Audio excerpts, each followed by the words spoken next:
grande que empezó infiltrando al Estado desde la presidencia municipal y luego se fue al estatal y luego tenemos a un García Luna, ¿no? Ya como secretario de Seguridad Pública, pero en realidad lo que dicen es que se ha infiltrado, o sea, se ha adueñado del Estado el narcotráfico. Entonces viene la teoría del narcoestado o la teoría del Estado fallido, ¿no? Dicen es que ha fallado el Estado en su vertiente democrático, liberal de derechos y pues es un Estado deficiente, ¿no?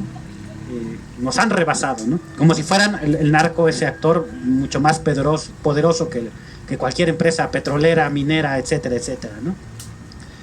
Y en este discurso del Estado fallido, ¿no? Me acuerdo porque escribimos un artículo como comité, dice, el Estado fallido o estafa ha habido, ¿no? Porque nos estaban engañando con un discurso de un Estado débil, un Estado con capacidades diferentes, al cual había que apoyar ¿en qué? ¿Cómo vamos a poner fuerte a un Estado? Pues mayores militares, mayores policía, mayores seguridad. Entonces, una parte de la izquierda se compró ese discurso del Estado fallido y favoreció estas políticas de un Estado fuerte, ¿no? Entonces hay que aceptar el dinero de los gringos y de todas estas, pues ya no quiero decir qué organizaciones, para que el Estado sea un Estado fuerte, ¿no? Y eso lo que implicó en la realidad, ya en la vida del pueblo, pues son miles y miles de personas ejecutadas y desaparecidas en este afán de dar seguridad a la otra población que se ve afectada. Y yo siempre les pongo también dos ejemplos, bueno, siempre les ponía un solo ejemplo para entender la desaparición forzada en México, el caso de la Academia de Policías de Veracruz, en Linderos. Porque es un caso muy estudiado, es un caso típico de cómo la policía estatal forma unas fuerzas especiales de la policía con exmilitares, exmarinos, y se dividen en dos grupos, un grupo que va, identifica, detiene a las personas, se los entrega al otro grupo y el otro grupo tortura, desaparece, ejecuta, en la misma Academia de Policías de Veracruz. Eso no estamos hablando de un lugar secreto, etcétera, en la Academia de Policía de Veracruz, y esa es una forma que se utilizó en otros estados. Hoy tenemos la documentación también del estado de Oaxaca, porque estamos acompañando el caso de Edmundo Reyes Amaya y Gabriel Alberto Cruz Sánchez, y en este análisis de contexto que luego el gobierno le da muchas vueltas, también un grupo de fuerza especial de la policía de Oaxaca, dedicado exclusivamente a detener, a desaparecer, a torturar, a ejecutar, etcétera, utilizando instalaciones de la propia policía, en la propia Procuraduría del Estado de Oaxaca. Ese es como un nivel que está operando, ¿no? De policía municipal, policía estatal. Siempre la pregunta que nos hacemos es, ¿y el ejército nunca supo qué estaba pasando? ¿El gobernador no supo? ¿La marina? Todos los servicios de inteligencia que están en México, en el mundo, nunca nadie supo nada. O lo que ya también tenemos en la documentación es que no solamente no sabían, se coordinaban, y que inclusive quien mandaba pues era el ejército a todos estos grupos estatales con esta política de desaparición forzada en el país. ¿Qué pasa, Federico? También hablando, también el tema con las víctimas, ¿no? Ese es otro gran tema, ¿no? Cómo hablamos de las víctimas, cómo las mismas víctimas se llaman a sí mismos, se identifican, ¿no? Yo recuerdo frases de víctimas diciendo, no queremos ya justicia, lo único que queremos es verdad. Víctimas que están divididas porque unas dicen sí vamos a buscar en campo en estas fosas, otras víctimas dicen no, el Estado tiene que buscar y es el obligado. Como también las víctimas han jugado un papel muy importante, ¿no? A partir de, yo creo que del 2006, 2007, 2008, cuando empiezan a surgir muchos y cientos de colectivos, pero también el tratamiento de los medios hacia las víctimas. ¿Cómo lo has visto, Federico? Sí, es un tema interesante y complicado porque toca sensibilidades en todos lados. Es un campo minado, pero ¿qué nos importa a nosotros? A mí nada. Soy un no deseable, tú tampoco. Entonces, por cómo se ha tratado el tema, ha habido por lo menos bueno, varias fórmulas desde mi campo, ¿no? Desde la narración periodística. Entonces, en algunos casos se ha sacralizado las víctimas, entonces se han utilizado desde la narración periodística para construir sujetos que no existen, básicamente, sujetos puros, sujetos de pura bondad que no... Entonces, por ejemplo, todos los conflictos que hay, que es normal que haya entre individuos, grupos, se han ignorado como si fuera un algo común y parejo. Entonces, ¿por qué? Porque precisamente se puso dentro de esta categoría víctima que a la vez de ser sagrada, pues no tiene características, o sea, no tiene diferencias, no tiene detalles, no tiene dimensiones. Es como una herramienta que se levanta, se usa, vamos a unirnos a las víctimas, claro, y esto también por otra parte beneficia o ha beneficiado cierto tipo de periodistas o de narración periodística o de narración en general, porque pues por asociarse a la lucha de las víctimas, pues yo también brillo de alguna forma, ¿no? Yo recibo esta luz reflejada. Claro, lo que se está ignorando es precisamente que hay diferencias, hay dimensiones, hay imperfección, hay defectos, hay pues gente que cambia, hay mezquindad, como la hay en cualquier grupo social, a la par que hay nobleza, hay valor, hay valentía, hay coraje, etc. Entonces, yo creo que el primer elemento, el más importante desde mi perspectiva de crítica, es precisamente mirarnos a los ojos, o sea, entender pues que estamos trabajando desde campos diferentes, y ahí viene otro tema, desde campos diferentes, con nuestras diferencias, para que ciertas cosas dejen de pasar, para empezar, ¿no? Y luego con nuestras diferencias, porque claro, otro tema es equiparar el trabajo periodístico al trabajo por ejemplo, de las organizaciones. Entonces tú tienes o tenías periodistas y organizaciones y víctimas envueltos en algo único donde no se entiende quién está haciendo qué y cuál es la diferencia. Pienso que cada quien tiene que asumir la posición, el lugar que tiene y el rol que tiene, precisamente porque es una lucha, y en una lucha todos tienen que saber qué es lo que le corresponde.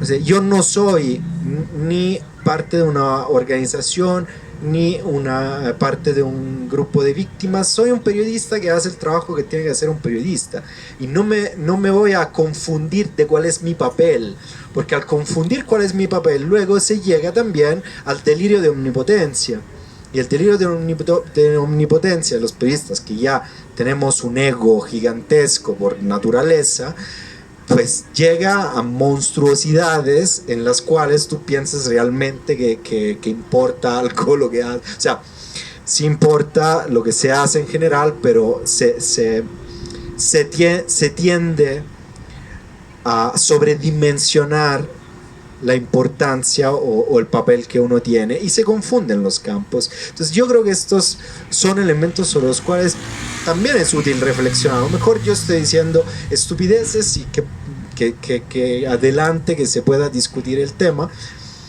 pero pienso que se generan también perversiones en un campo en el cual el resultado de la división fundamentalmente es perder fuerza para obtener digamos objetivos mínimos comunes. Se llega a perder fuerza, yo creo. Es una pieza fundamental. De verdad yo estaba muy contento de cuando salió y cuando me lo mandaron, porque es un libro extraordinario, tanto por la sustancia y el contenido es muy preciso y puntual, y por la forma. Es un libro de muy fácil acceso, entendimiento, clarísimo. Entonces, de verdad es una obra fundamental para entender este fenómeno. Y pues solo voy a contar esta anécdota porque sí es significativa de lo que estábamos diciendo. Cuando mi libro salió fue justo hace 9 años, en mayo de 2014, y nadie lo peló porque no era un tema. Es lo que me contestaban los directores de redacción en 2011, 2012, 2013. No es un tema, el narco es un tema. ¿Tú qué estás hablando? De desaparición forzada, de desaparición forzada. Ya no hay desaparición forzada, me decían. Entonces, la cosa fue que en los primeros meses era un problema conseguir, por ejemplo, prensa que escribiera no era un problema que luego me lo decía la encargada de la editorial, me decía, es que sí, este periodista sí, pero este no, por esta razón. Y luego, a partir de un acontecimiento central, que fue la desaparición forzada de los 43 de Ayotzinapa en septiembre, entonces se empezó a hablar de ese tema en ciertos medios, y entonces ya los periodistas alfa hablaban de esos temas, y entonces ya se volvió poco a poco la desaparición forzada una... afortunadamente a partir de una desgracia mayor, pero era importante que volviera al espacio público. Entonces ya se empezó a ocupar ciertos espacios de la agenda. El libro se encuentra todavía en cualquier lado, pero yo les recomiendo que lo busquen pirata, está pirata, entonces para qué. Sí, pues ahí está. Yo leo muchos libros piratas de mis colegas también, lo siento mucho, pero pues, pero luego si me gusta lo compro, pero si no, yo no, lo leo pirata, no veo por qué tenemos solo que padecer los avances tecnológicos y no los podemos aprovechar. Ahora, esto seguramente la editorial lo censuraría, pero qué me importa, ya dijimos que somos indeseables, entonces pues se resignarán, también la editorial se resignará a perder 30 pesos de ganancia. Entonces búsquenlo, está pirateado en varios formatos. Ni vivos ni muertos, ni vivos ni muertos. Ahí está. A propósito, perdóname, quería agregar una cosa. Que tú dijiste algo importante, de todo lo que dijiste era importante, pero esta cosa se me ocurrió y luego se me olvidó, que hay que leer también a esta gente que a lo mejor despreciamos, o nuestros adversarios políticos, etcétera. Hay que leer también a las empresas. Lo hemos platicado la última vez que nos vimos. Las empresas mismas dicen lo que hacen. Si nosotros nos metemos a sus páginas de internet o a sus medios, sacan un montón de medios en la minería, en la explotación de recursos naturales. Las mismas transnacionales comunican y dan comunicación. Claro, a lo mejor no dicen todo, pero mucha información está presente, y es bueno leer lo que producen. ¿Por qué? Pues muchas veces porque son tan seguros de que no les va a pasar nada, y a lo mejor tienen razón, no les va a pasar nada, que no tienen ningún problema en escribir, por ejemplo, que Canti. Yo recuerdo una nota, pero esa es de decenas que luego he revisado en los años, pero recuerdo que cuando pasó lo de Iguala, lo de Ayotzinapa en 2014, pocos días después sale una noticia creo que en el Financiero o en el Economista, uno de estos dos, que siempre me confundo, que hablaba de una minera canadiense que iba a aumentar su producción precisamente en la zona de Cocula, etcétera, en Guerrero.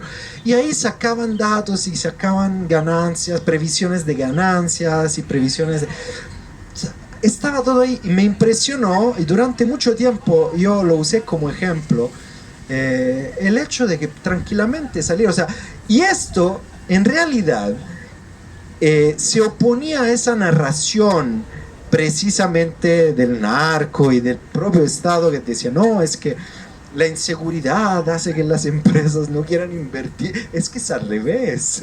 Es que gracias a precisamente a esta represión es cuando ciertas empresas tienen más mano libre para poder explotar, y es tan así que te lo están diciendo, una página entera publicada en el periódico descaradamente a 1 o 2 semanas de la desaparición de los 43, hablando de esa misma zona. Entonces ahí está, muchas veces ahí está la información, no más que no la detectamos porque estamos insertos dentro de otra narración que es una narración poderosa y es fascinante, entonces no lo vemos, pero ahí está.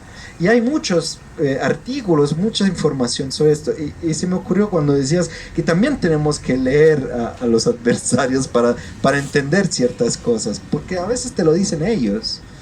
Y eso es todo. Pues vamos a darle un fuerte aplauso a Federico Mastrogiovanni. Agradecemos pues que está aquí, nos ha acompañado, y también que pues no pocos periodistas o intelectuales vienen al Zócalo, a un plantón, ¿no?, del Frente Nacional de Lucha por el Socialismo, a dar su palabra. No te preocupes, si eres indeseable, ya si somos muchos, pues los indeseables son los otros, ¿no? Pero pues muchas gracias, aporta mucho. Si hay preguntas, si hay dudas, pues búsquenlo en redes, pueden platicar con él.